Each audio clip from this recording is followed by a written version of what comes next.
Good morning, world. Today it's my 19th day of climate fast beginning now. Last night it was less cold because the skies were cloudy. It was -3, and together with me there were some 200 people sleeping out in the open for the safeguard of the sensitive, fragile ecology of the mountains in Ladakh, the glaciers, the unique indigenous tribal cultures. And I'm feeling a little better now after 2 days of low energy, so I'll share some ideas with you.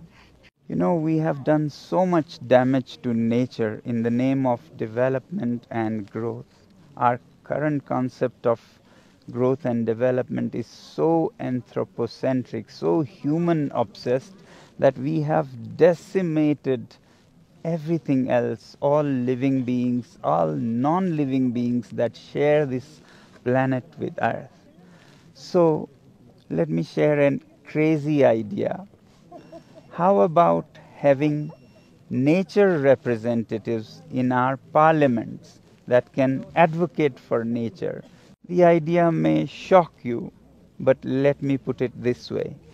Do you know that before 1920s, idea of giving suffrage or voting rights to women was shocking to people around the world? It was only in the early 1900s and finally in 1920 when US passed the law for women's voting rights that this became a normal, natural thing today. We can't even think of women not being able to vote today. Similarly, having colored people, blacks for example, to vote or run for office was just unthinkable. And after a struggle of some 100 years, finally it was in 1965 that US passed the law of all colors could vote. Today it's just unthinkable that a black person, because of his color, would not be allowed to vote.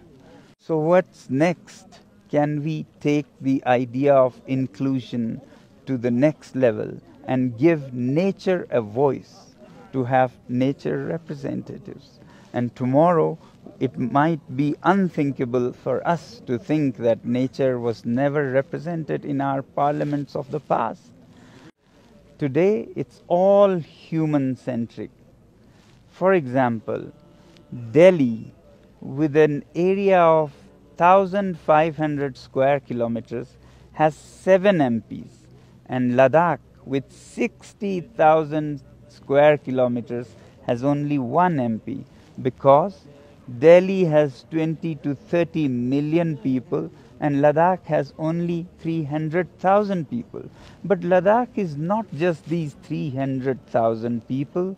It's a lot of vast wild nature, glaciers that we depend for our lives. All this is not represented in our parliaments for policy making.